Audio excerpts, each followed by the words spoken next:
Oke teman-teman, sip ya. Alright, so let's begin. Kita mulai ya.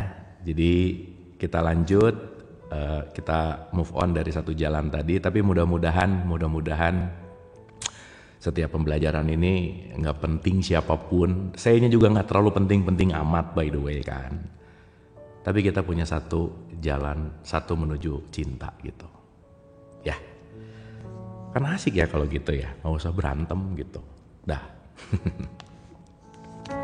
Oke teman-teman yang baru join, kita akan deep dive, kita akan kita akan menyelam gitu tentang letting go. Kita akan masuk menuju kepada letting go lagi, lebih dalam lagi. Kita masuk ke, sebenarnya masih di bab 2 teman-teman. Cuman bab 2 ini sekarang kita udah masuk ke tentang peristiwa kehidupan dan emosi gitu. Gitu ya. Jadi kita masuk ke peristiwa kehidupan dan emosi anyway. Oke, teman-teman siap? Ya, enjoy, santai, relax. Karena pembelajaran yang paling asik tuh kalau kita emang lagi relax dan lagi bahagia sih. Oke ya. Jadi let's enjoy. Oke, kita mulai ya. Peristiwa kehidupan dan emosi. Kemarin kita udah bahas tentang perasaan dan stres. Ingat, manas kita, pikiran, perasaan dan emosi itu sesuatu yang penting untuk kita kontrol.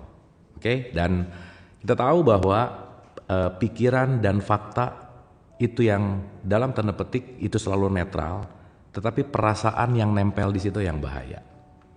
So, waspadalah terhadap perasaan kita, karena perasaan ini bisa jadi subjektif gitu.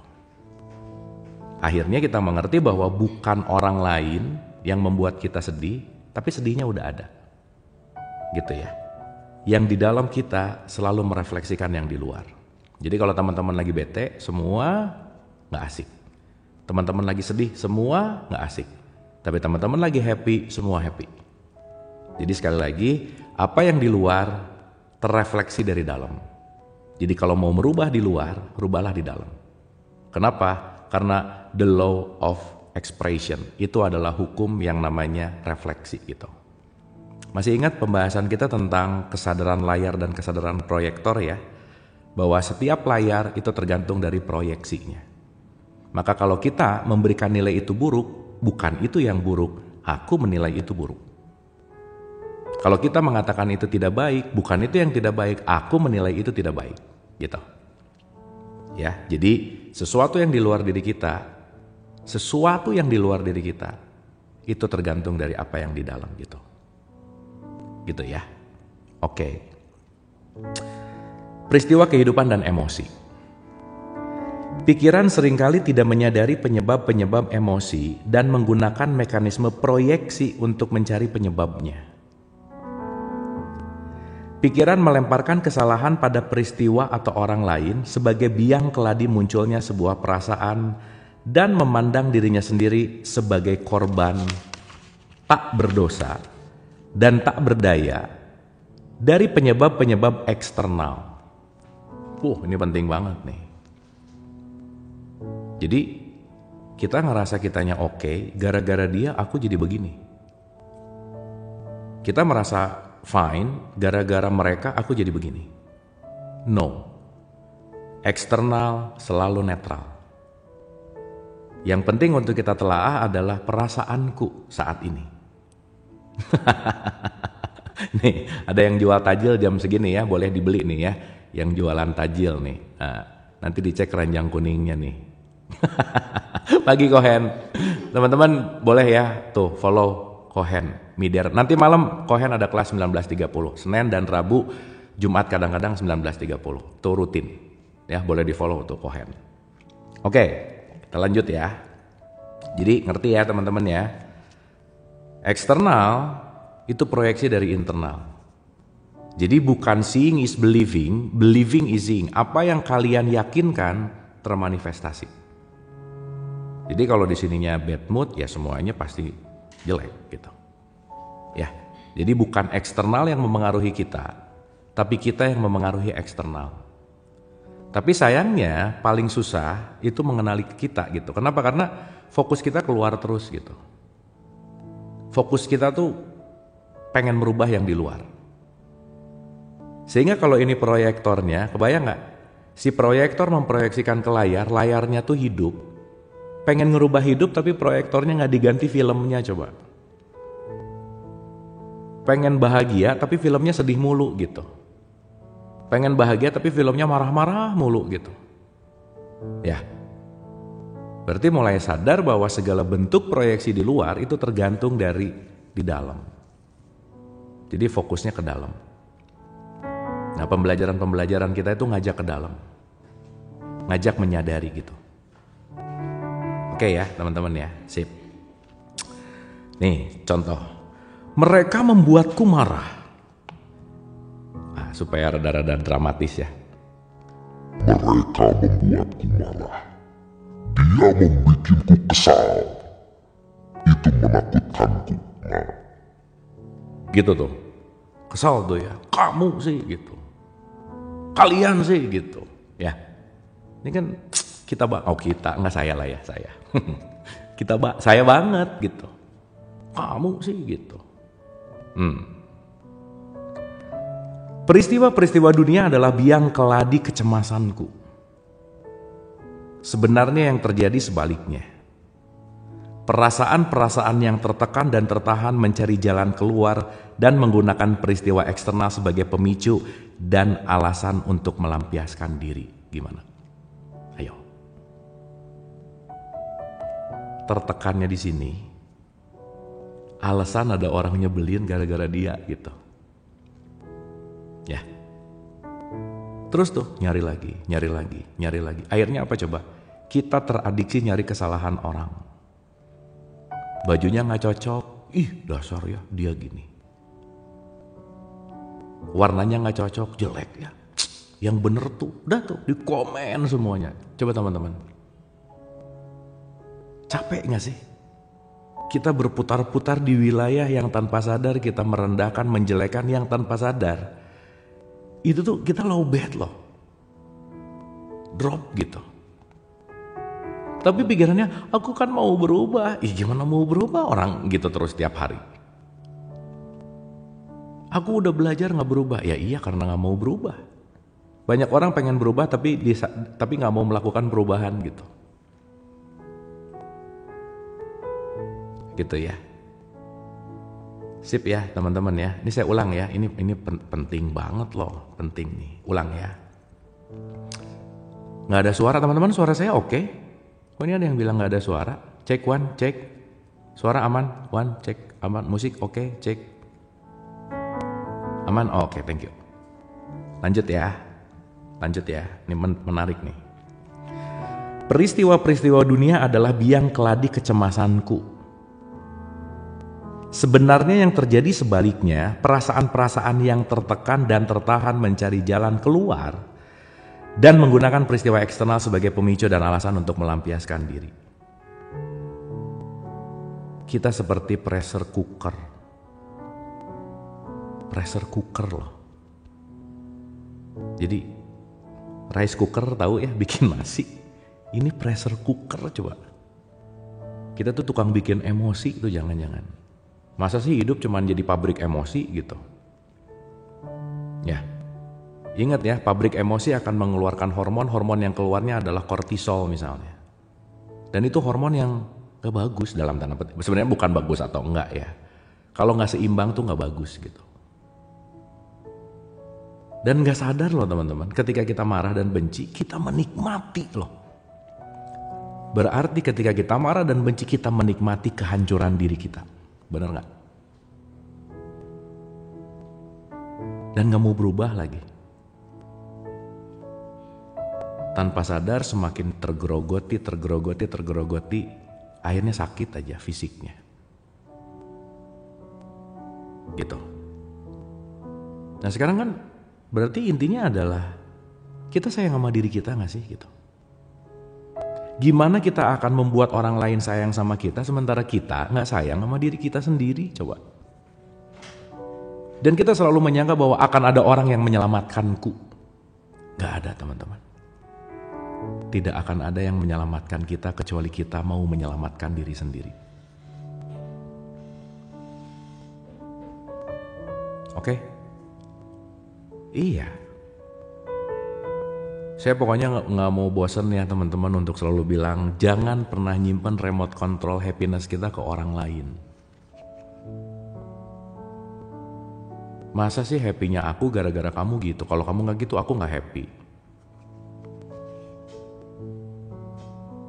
Sip ya. Berarti nggak akan ada perubahan kalau nggak ada perubahan pola pikir, kesadaran. Ayo dong, kita belajar. Terbuka. Jangan di level itu terus gitu. Nah, paradoksnya, semua yang terjadi pada kita sekarang mau mendorong kita supaya lebih baik. Jadi ketika kita ini ngeselin banget di balik itu, terima kasih yang mengesalkan karena engkau aku mau belajar. Nah sama kayak gini kan kalian malas baca nih, saya bacain. Saya terdorong untuk ini apa? Karena saya mengalami peristiwa yang gak enak. Setelah saya ngerti, saya ada keinginan teman-teman ini loh. Pengalaman saya ketika begini, ini loh. Kan itu bisa jadi cerita, betul gak? Kita bersahabat, kita berteman untuk saling belajar, kan asik gitu loh. Yang akhirnya kita punya momen untuk berbagi gitu teman-teman. Kan ini berbagi dalam yang saya selalu sampaikan gitu ya. Bahasa yang datang dari hati akan menyentuh hati. Jadi ketika tersentuh hatinya, terbuka kesadarannya. Dan kita ini semuanya kan hanya untuk saling melengkapi gitu loh. Makanya kita dijadikan berbeda untuk menyatu. Jadi satu jalan tadi tuh. Kalau gak perlu amat benci, gak usah lah. Gitu. Ya, dan itu latihan anyway. Ya. Kita seperti pressure cooker yang siap melepaskan uap ketika muncul peluang untuk melakukannya. Jadi di dalam ya udah tahu kue putu ya teman-teman ya. Nggak tahu di zaman saya tuh kue putu tuh selalu khas gitu ya. Kalau si mang-mangnya lewat gitu, itu suaranya lah kue putu nih. Begitu si katupnya kebuka, wush gitu loh. Ya, kue putu apa ya? Ngerti lah ya maksudnya ya. Ya gitulah, kue yang pokoknya dikukus lah gitu kira-kira. Ya kue putu gitu yang suka bunyi gitu kan. Begitu dibuka, wush gitu. Kue cucu ya boleh, mau putu, mau cucu bebas ya. Mau aki bebas. Gitu kira-kira ya. Jadi jangan kayak kue putu gitu. Begitu ada orang nyebelin, kebuka katupnya, puff gitu. Kamu sih, nah gitu teman-teman. Anyway ini latihan ya, latihan. Tina kaling minyak bener kan?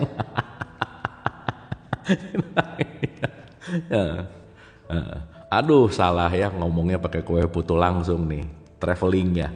Baru jam segini lagi. Ya udahlah. Oke. Kita seperti pressure cooker yang siap melepaskan uap ketika muncul peluang untuk melakukannya. Oke. Tombol pemicu kita telah siap-siap.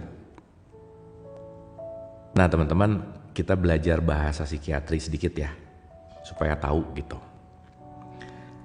Dalam psikiatri, mekanisme ini disebut displacement. Displacement. What means displacement itu adalah pengalihan. Aku mengalihkan ketekanan ini dengan menyalahkan dia.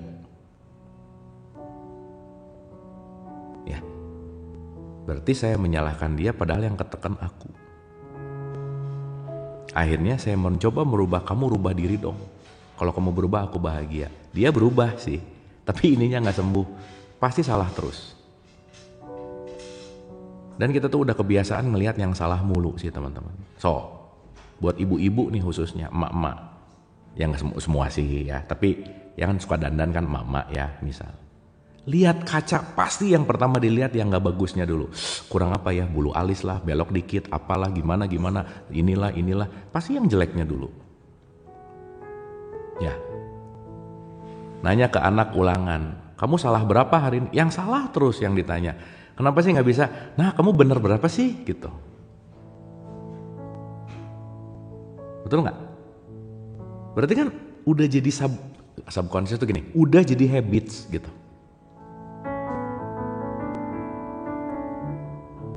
Yes, itulah yang disebut self defense mechanism.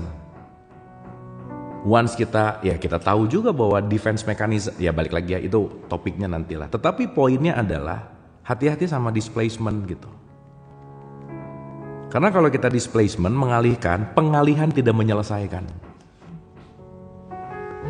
Justru apapun yang kita tolak dalam kehidupan, yang kita tolak akan menguat dan menguat dan menguat. Ini pelajaran buat kita semua ya teman-teman. Jangan pernah kabur dari masalah. Masalah didesain untuk diterima, bukan untuk dialihkan. Apapun ya. Ini buat kita semua nih. Buat saya juga pasti. Teman-teman, saya lagi belajar, teman-teman nonton. Jadi kalau saya ngomong buat saya ya gitu. Bukan buat siapa-siapa, bukan. Tapi mudah-mudahan ada pembelajaran yang bisa kita ambil bareng gitu. Anyway. Sampai sini oke teman-teman? Ingat ya, kata kuncinya displacement. Ini saya garis bawah dulu ya. Ini saya mau pakai ulang-ulang kalimat ini soalnya. Displacement, Mark 1, sip. Oke, nice ya. Oke. Karena kita marah, peristiwa di luar membuat kita marah. Karena kita marah, peristiwa di luar membuat kita marah. Kita kesal, peristiwa di luar membuat kita kesal. Ya. Ingat, yang kesalnya kamu. Yang kesalnya kamu. Gitu. Di dalam. Ditahan. Lama lagi. Makanya semakin lama semakin ditahan, semakin lama semakin sensi. Anyway. Ya. So, karena kita marah, peristiwa di luar membuat kita marah. Jika kita senantiasa memasrahkan segala hal, kita akan susah melepaskan. Jika kita senantiasa memasrahkan segala hal,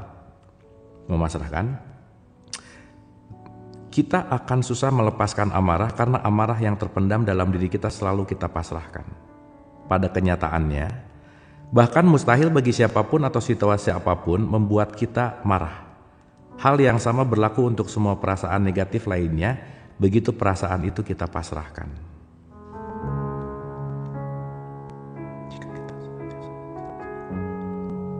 Yes. Dapat ya? Jadi intinya adalah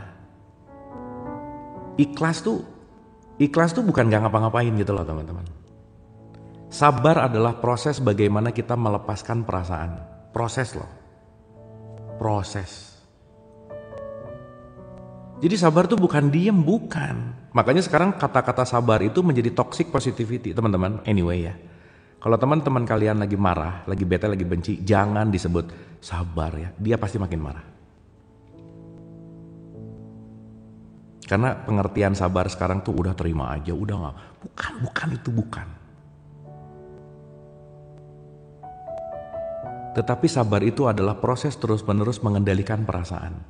Jadi kasaran kata, kamu kendaliin perasaan dong.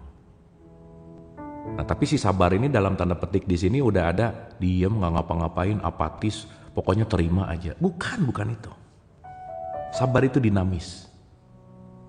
Makanya, maaf ya ini saya selalu ulang-ulang agak kasar. Makanya sabar sama tolol tuh beda tipis. Aku tuh sabar tuh dipukulin 5 tahun diem. Itu mah bukan sabar, tolol namanya. Gitu. Dan yang paling penting adalah menyadari bahwa segala bentuk apapun berkaitan sama perasaan kita gitu.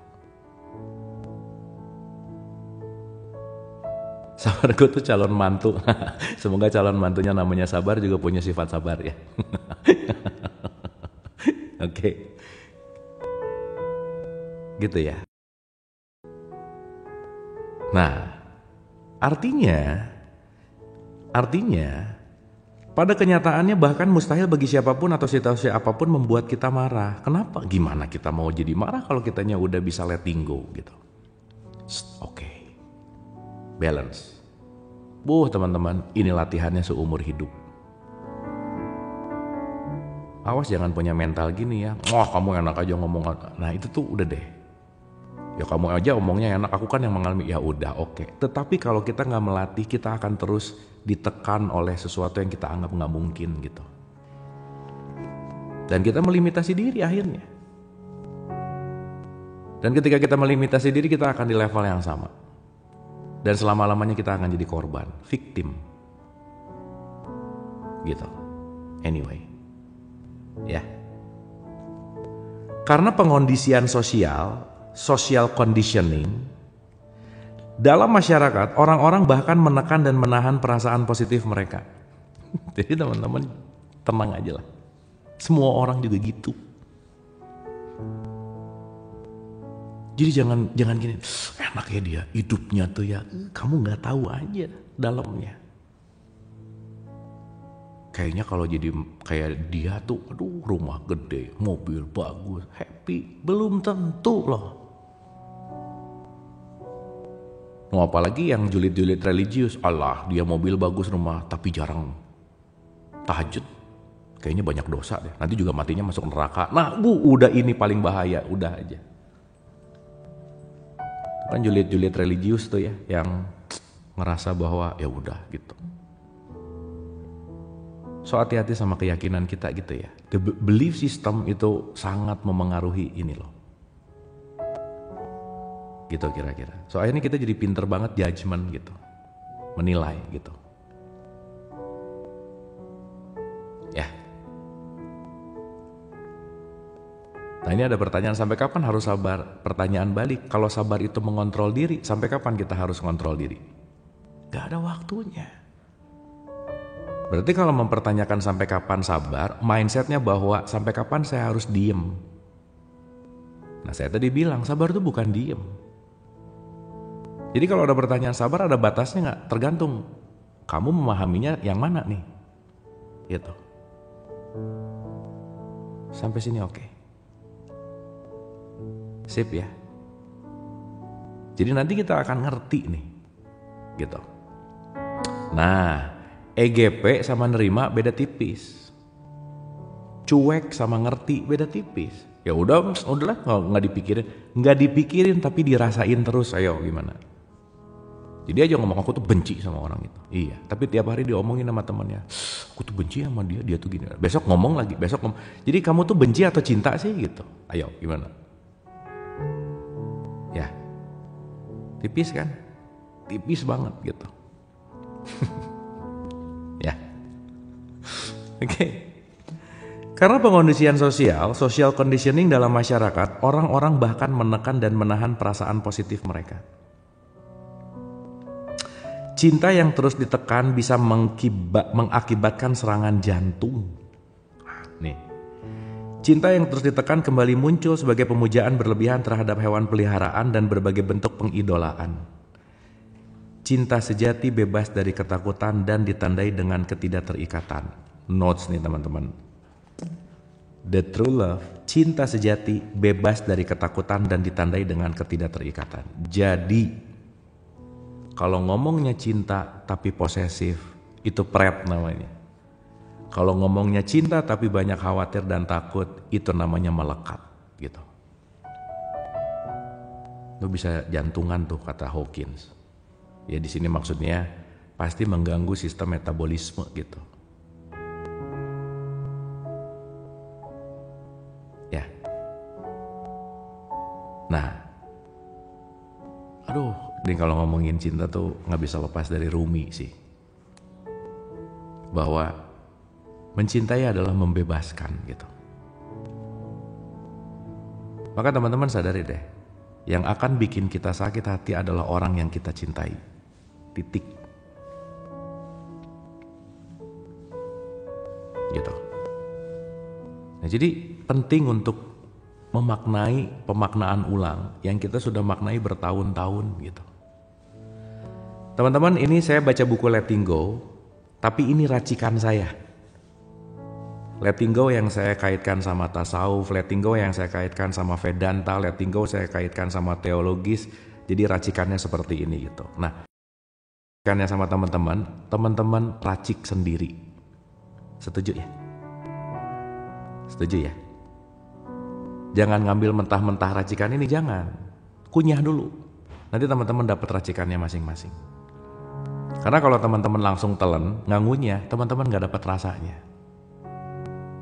Cuman menyalurkan sesuatu yang nggak ada rasa. Padahal nanti rasa ini yang akan membuat perubahan kan. Gitu.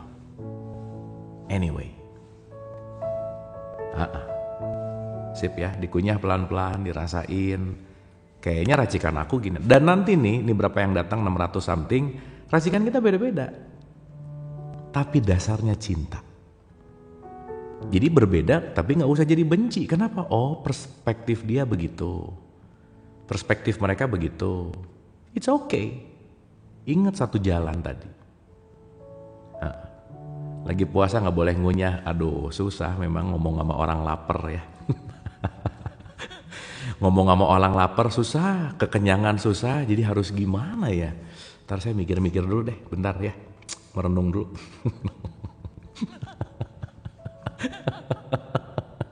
Saya pernah diundang, Kang, yang terbaik kalau kultum sebelum puasa, sebelum buka sesudah. Sebelum buka kan pada lapar Kang, jadi nggak konsen. Kalau habis buka kekenyangan, jadi nggak konsen kan, akhirnya nggak jadi acaranya gitu. Saking pusing, mau sebelum atau sesudah, udah mending nggak usah lah, gitu kira-kira. Ya, nggak ngaruh gitu. Jadi kultum-kultum sekarang sebelum buka puasa tuh gimmick ya, nggak penting-penting amat gitu. Ya, gitu ceritanya. Karena yang dengarnya juga nggak dengar amat sih gitu.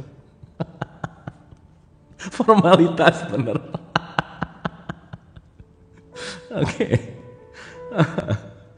Oke. Ulang ya teman-teman ya. Udah. Nah, kita sampai jam berapa nih hari ini? 11.15 lah ya. Oke. Cukup. Lama-lama nanti pusing. Nah, mending bentar tapi dapat gitu. Sampai zuhur. Oke. Sampai zuhur ya. Sip. Oh, nanti ribut lagi zuhur waktu mana Kak? Waktu Papua atau waktu Malaysia? Oh, udahlah nggak usah pusing. Udah lanjut aja dulu ya. Ntar berantem. Oke. Karena pengkondisian social conditioning, dalam masyarakat, orang-orang bahkan menekan dan menahan perasaan positif mereka. Oke? Cinta yang terus ditekan bisa mengakibatkan serangan jantung. Cinta yang terus ditekan kembali muncul sebagai pemujaan berlebihan terhadap hewan peliharaan, misalnya berbagai bentuk pengidolaan. Teman-teman, please. Jangan terlalu mengidolakan, apalagi benci. Biasa aja. Don't look up, don't look down. Kenapa? Kalau kamu terlalu mengidolakan, kamu pasti akan kecewa, apalagi benci. Karena suatu saat siapapun yang kalian idolakan pasti bikin salah. Udah biasa aja. Oke? Jadi belajar biasa aja tuh penting. Gitu ya. Jadi jangan terlalu amazed, apalagi di bawah. Maka jadi wasit gitu. Di tengah-tengah gitu kira-kira. Ya karena nanti kecewanya sendiri sih. Ya. Cinta sejati bebas dari ketakutan dan ditandai dengan ketidakterikatan.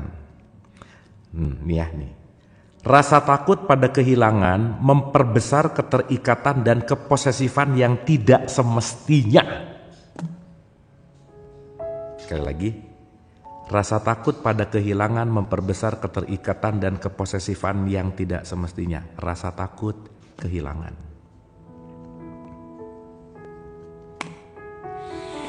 Oke. Jadi wasit juga tidak mudah. Iya, makanya latihan.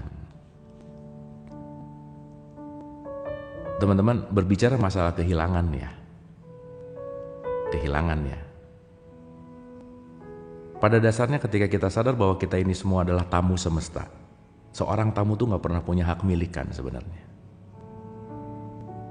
Sehingga kalau kita menyadari bahwa kita gak punya apa-apa, berarti kita nggak bisa memiliki apa-apa. Bagaimana kita akan merasa kehilangan? Benar nggak? Kehilangan dari apa sih? Orang nggak pernah punya apa-apa. Emang punya kamu? Gitu. Ini kan sekarang semua pembelajaran. Hidup di dunia adalah pinjaman. Jadi teori gitu.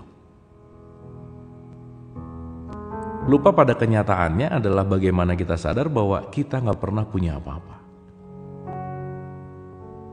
Karena pada akhirnya, apa yang kita miliki sekarang juga nggak kemana-mana kok gitu.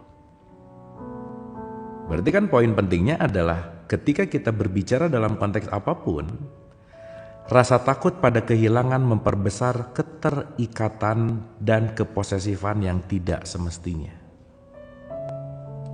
Misalnya, lelaki yang merasa tidak aman dengan kekasihnya akan menjadi sangat pencemburu. Salah. Perempuan yang merasa tidak aman dengan kekasihnya akan menjadi sangat pencemburu. Yang tadi salah ya, ini memang benar, perempuan. Enggak deng. Dua-duanya sama. Ya, dua-duanya sama. Jadi ngerti ya? Alih-alih ketika kita merasa sayang, merasa cinta, tapi melekat. Paradoks ya emang. Dan kita ngerti bahwa semuanya latihan. Gitu. Semuanya adalah sesuatu yang kita latih gitu. Betul nggak? Sip ya. Jadi sebenarnya ini tuh sayang atau melekat sih gitu.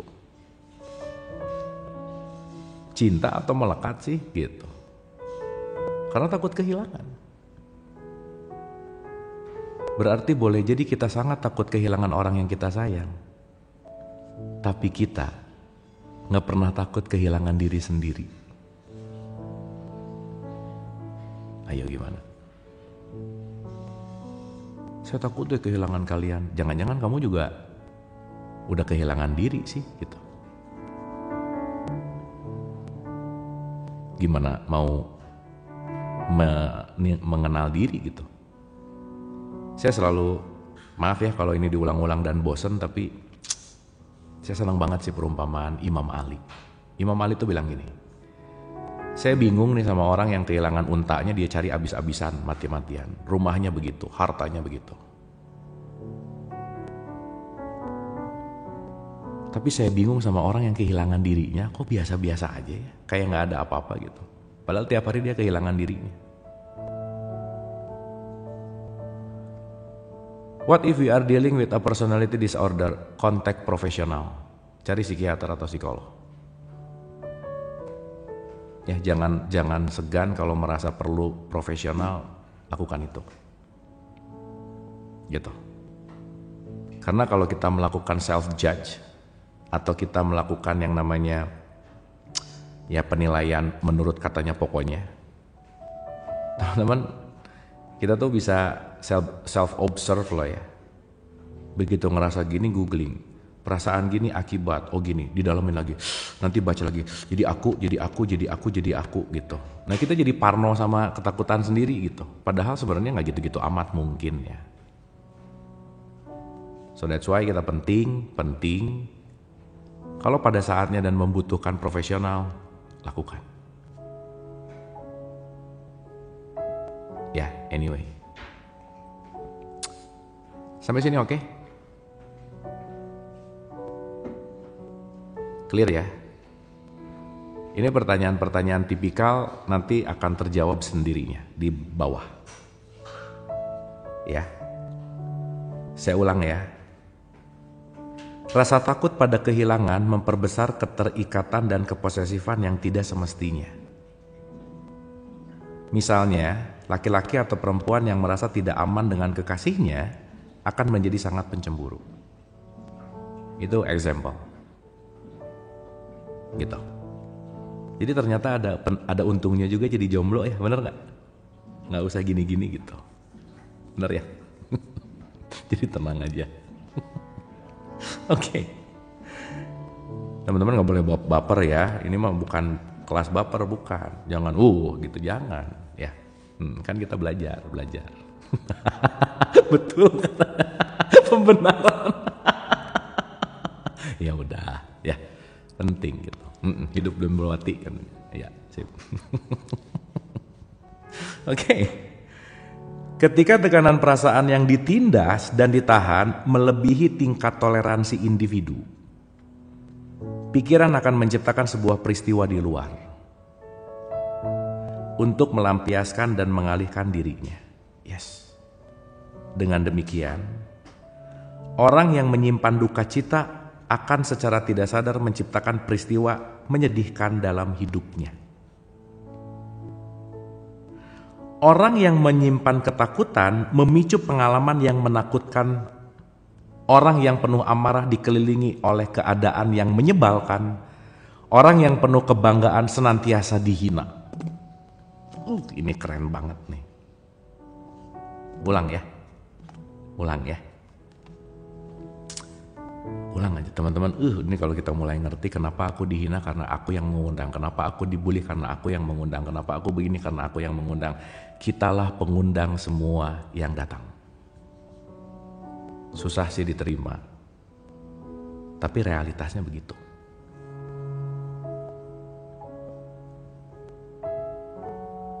Ulang ya, pelan-pelan.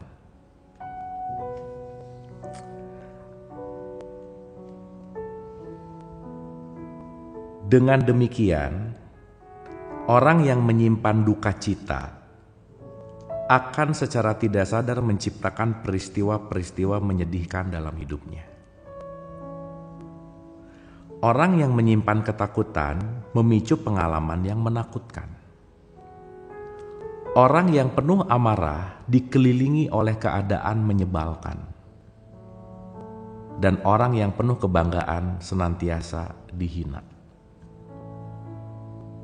Jadi kalau gua nih udah pasti dihina aja. Kalau kamunya bangga gitu. Oh kalau bukan gua nih, udah. Ini ada cerita nyata ya teman-teman.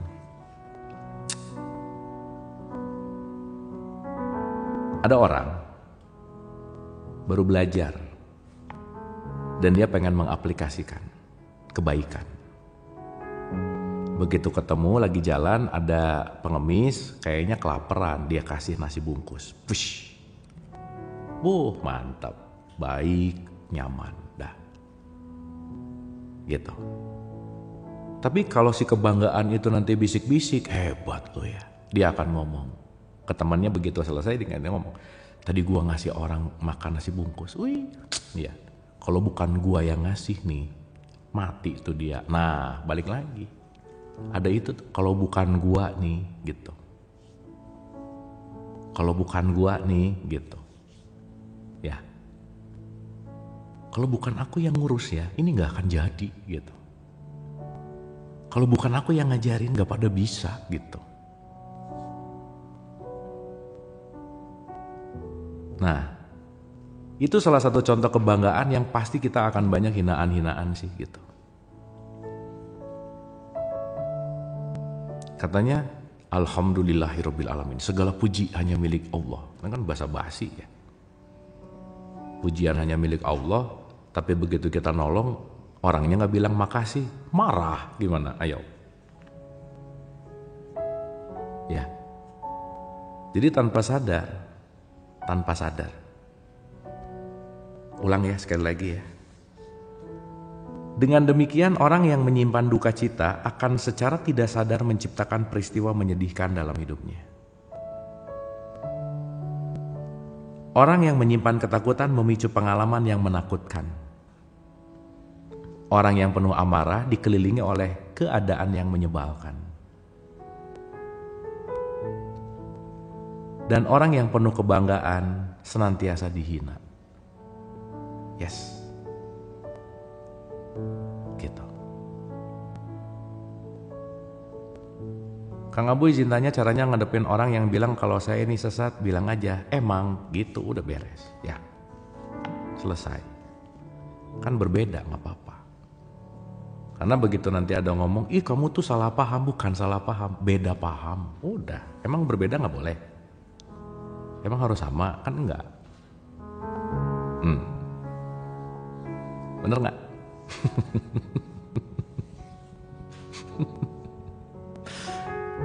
Kamu tuh kayaknya, nah berarti yang ngomong sesuatu, teman-teman ingat ya, dengerin baik-baik nih. Sesuatu yang keluar dari orang itu pasti dari dalamnya. Jadi lu jelek, berarti yang di dalamnya apa? Ya udah. Ya kamu tuh sesat ya. Nah, yang ngomong siapa? Dia. Keluarnya dari siapa? Dia. Gitu. Ya. Perspektif kan. Makanya keragaman ini menjadi keniscayaan gitu. Ya. Nah, benar. Teko ngeluarin apa isinya. Nah, sebalik lagi nih ya teman-teman ya. Iya. Unik sih emang, gak apa-apa. Hubungan kita sama Tuhan tuh private. Private, se-private-privatenya. Dah, gak ada penilaian lagi. Ya, yang ribet itu netizen. Ya udah aja sih gitu. Ya faktanya begitu. Ya, sekali lagi, dengan demikian, orang yang menyimpan duka cita akan secara tidak sadar menciptakan peristiwa-peristiwa menyedihkan dalam hidupnya. Orang yang menyimpan ketakutan memicu pengalaman yang menakutkan. Orang yang penuh amarah dikelilingi oleh keadaan yang menyebalkan. Dan orang yang penuh kebanggaan senantiasa dihina. Seperti apa yang dikatakan Yesus, Isa Al-Masih. Mengapakah engkau melihat selumbar di mata saudaramu, sedangkan balok di dalam matamu tidak engkau ketahui? Matius 7 ayat 3. Semua guru agung menunjuk ke dalam diri. Ayo gimana? Ini keren banget sih statementnya Yesus. Mengapa engkau melihat selumbar di mata saudaramu? Ya kalau kata bahasa sekarang sih, semut di ujung pulau kelihatan. Gajah di depan mata nggak kelihatan gitu. Sedangkan balok di dalam matamu tidak engkau ketahui. Kenapa? Karena gajahnya dekat banget di sini nih. Semutnya di sana gitu.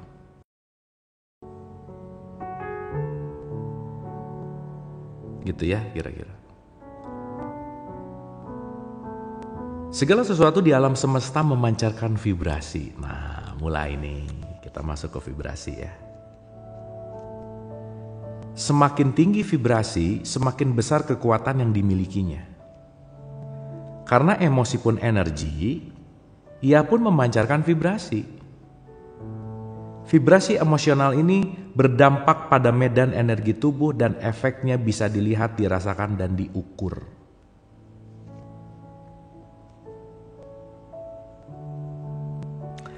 Gambar-gambar bergerak menggunakan fotografi Kirlian seperti yang dilakukan Dr. Thelma Moss menunjukkan fluktuasi warna dan ukuran medan energi dengan perubahan emosi. Medan energi yang secara tradisional disebut aura, ini bisa dilihat oleh orang-orang yang dilahirkan atau mempelajari kemampuan untuk melihat vibrasi dan frekuensi itu. Aura berubah warna dan ukuran seiring dengan perubahan emosi, pengujian otot yang menunjukkan perubahan-perubahan energi yang menyertai emosi, karena otot tubuh kita langsung merespon stimulus positif dan negatif. Ingat ya, otot merespon. Demikianlah kondisi-kondisi emosional kita mentransmisikan dirinya ke alam semesta. Keren banget nih. Kita bedah pelan-pelan ya.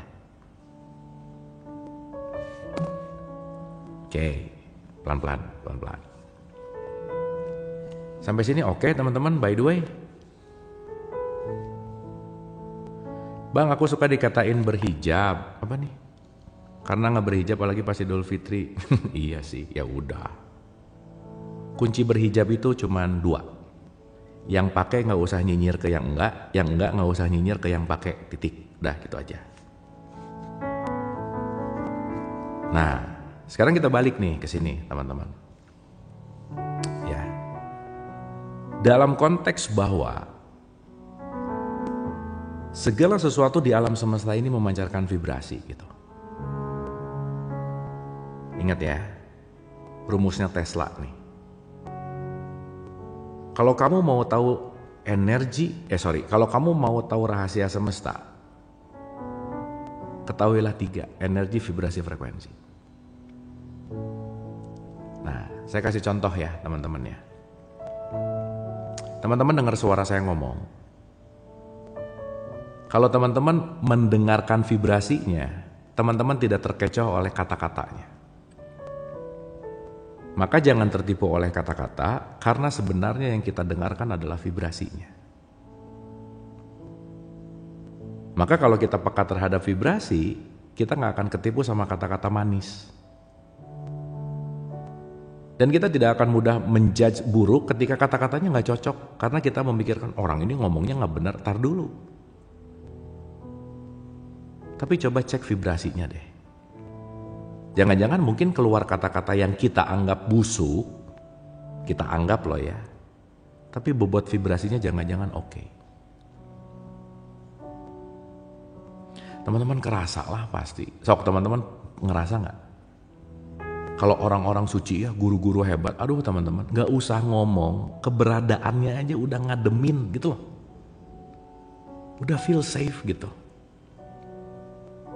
Udah ngerasa nyaman aja.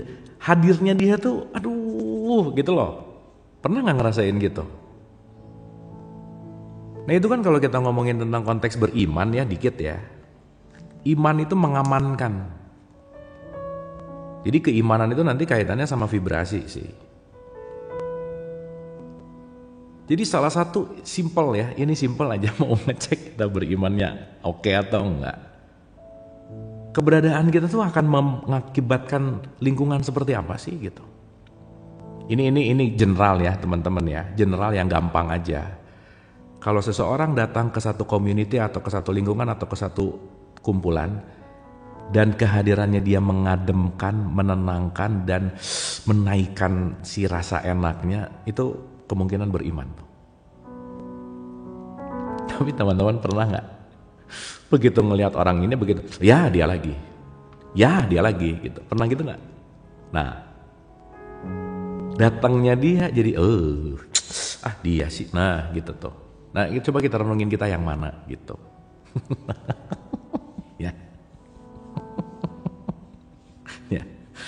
Terus jangan-jangan jadi judgement, lingkungannya toksik, padahal yang toksik lu gitu.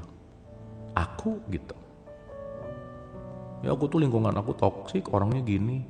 Nah lupa bahwa jangan-jangan kita yang membawa ketoksikan di lingkungan itu gitu.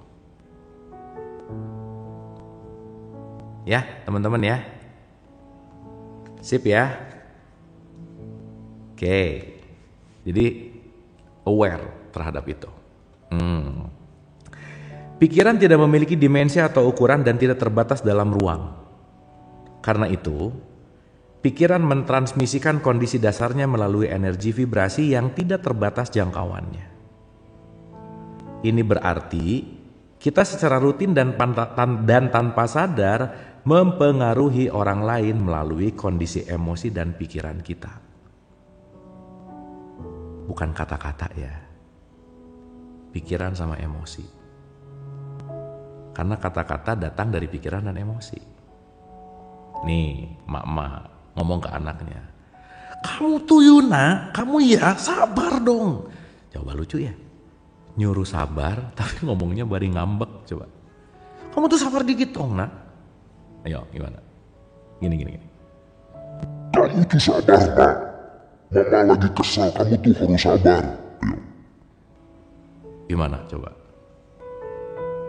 Ya, itu menarik tuh, gue banget. Tapi mending gini sih.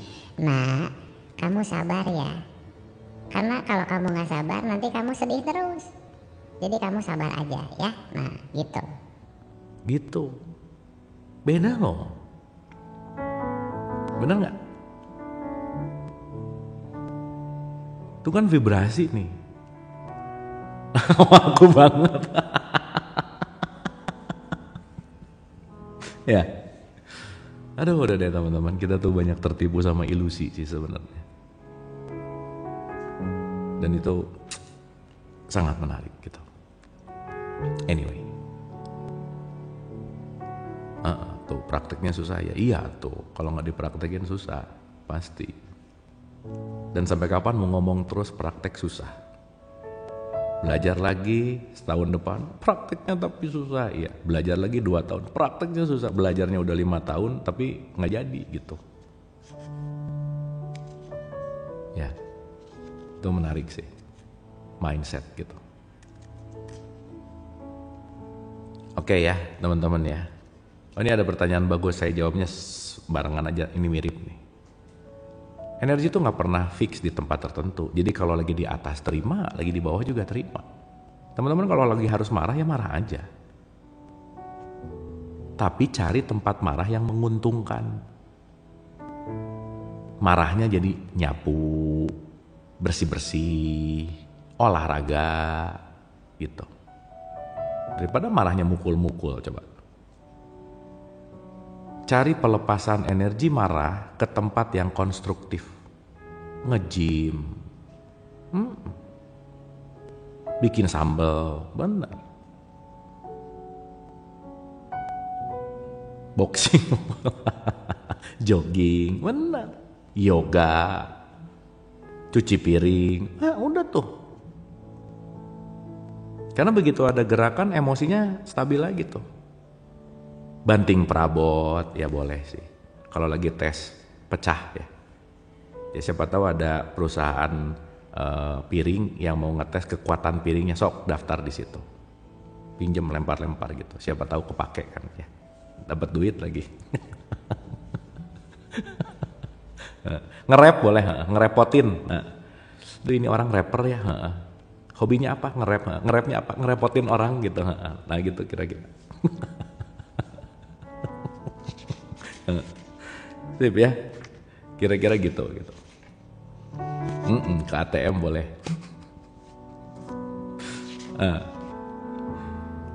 Ngupil sepuasnya pakai jempol misalnya. Udah giliran contoh gini pada pinter lah semua ya, udah pada tahu lah, bagus nih. Berarti udah ada peningkatan ya, bagus. Sok manjat pohon boleh lah. Oke ya teman-teman ya. Pikiran tidak memiliki dimensi atau ukuran dan tidak terbatas dalam ruang. Karena itu, pikiran mentransmisikan kondisi dasarnya melalui energi vibrasi yang tidak terbatas jangkauannya. Ini berarti kita secara rutin dan tanpa sadar mempengaruhi orang lain melalui kondisi emosi dan pikiran kita. Pola-pola emosional dan bentuk-bentuk pikiran yang terkait dengannya, misalnya bisa diakses secara sadar oleh yang ahli gitu ya. Pada jarak yang sangat jauh, kita bisa ngerasain, ibunya bisa ngerasain anaknya sedih meskipun dia lagi ngekos di kota lain misalnya. Duh, ini si kakak kayaknya lagi sedih deh. Tiba-tiba pengen nelpon, "Kak, kenapa?" Baru diputusin pacarnya misalnya. Gitu. Ya. Ini bisa dibuktikan secara eksperimental. Dan dasar ilmiah untuk ini telah menjadi subjek yang sangat menarik dalam fisika kuantum lanjutan. Gitu kira-kira. Jadi teman-teman, kita nanti makin menyadari kita tuh terkoneksi satu sama lain gitu. Anyway. Oke ya teman-teman ya.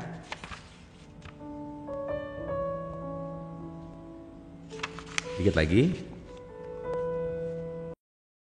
Oh, ini paragrafnya nanti nyambung ke mekanisme sih. Saya rasa kita cukup dulu sampai fisika kuantum. Nanti kita lanjut ke vibrasi yang nanti masuk ke mekanisme pelepasan gitu ya. Nanggung deh, saya lanjutin aja ya. Ini nggak terlalu berat sih. Simak aja ya. Ini simak aja. Karena emosi memancarkan medan energi vibrasi, emosi pun mempengaruhi dan menentukan orang-orang dalam hidup kita. Ya. Peristiwa-peristiwa hidup menjadi dipengaruhi oleh emosi-emosi kita yang tertekan dan tertahan pada tingkat psikis. Amarah menarik pikiran-pikiran yang marah. Aturan dasar semesta psikis adalah nih. Like attracts like. Sesuatu akan menarik dengan yang mirip dengannya. Otherwise, demikian pula, love promotes love. Cinta mengembangkan cinta. Sehingga orang yang telah melepaskan banyak kenegatifan batin akan dikelilingi oleh pikiran-pikiran yang penuh kasih. Peristiwa-peristiwa yang menyenangkan, orang yang baik, dan bahkan hewan-hewan peliharaan yang jinak.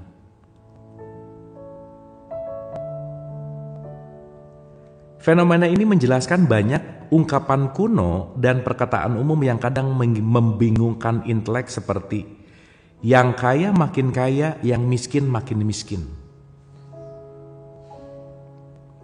Dan mereka yang mempunyai akan mendapatkan.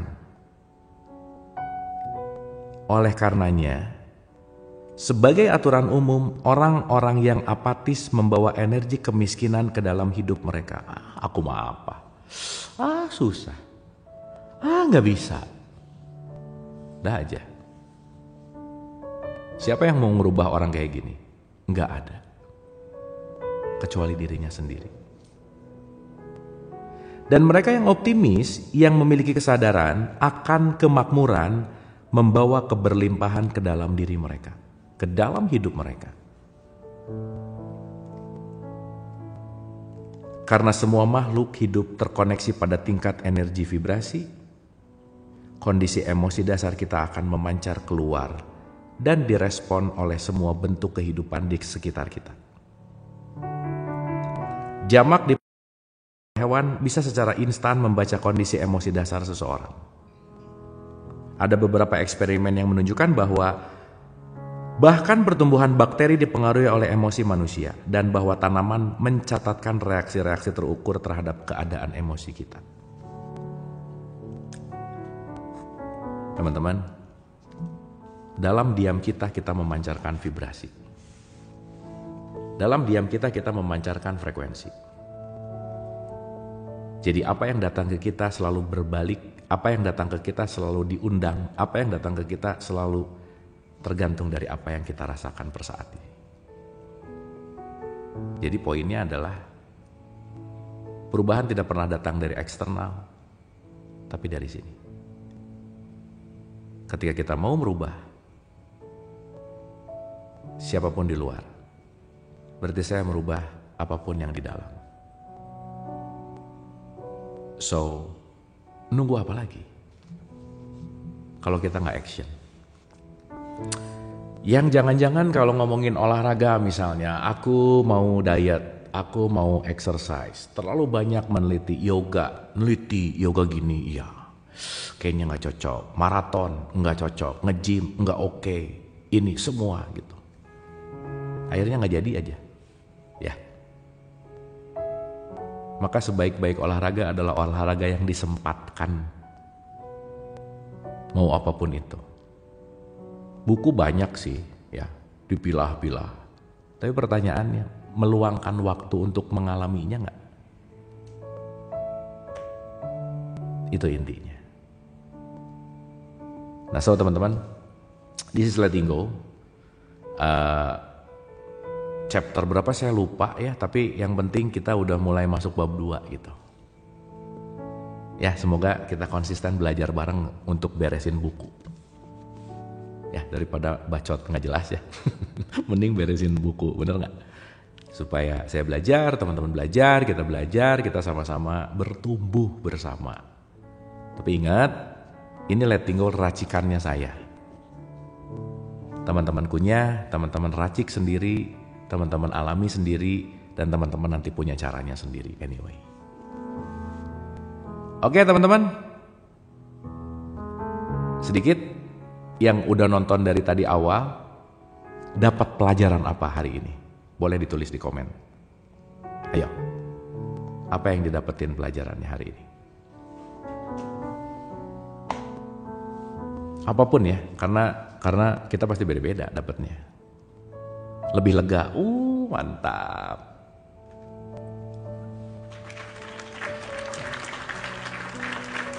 Lebih memahami, mantap. Buku banyak, cari aja, tulis aja Letting Go, banyak. David Hawkins yang nulisnya. Tuh, Sir David R. Hawkins.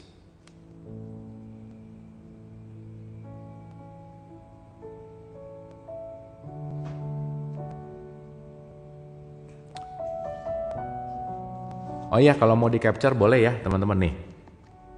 Kalau saya sama muka sayanya juga boleh. Nih.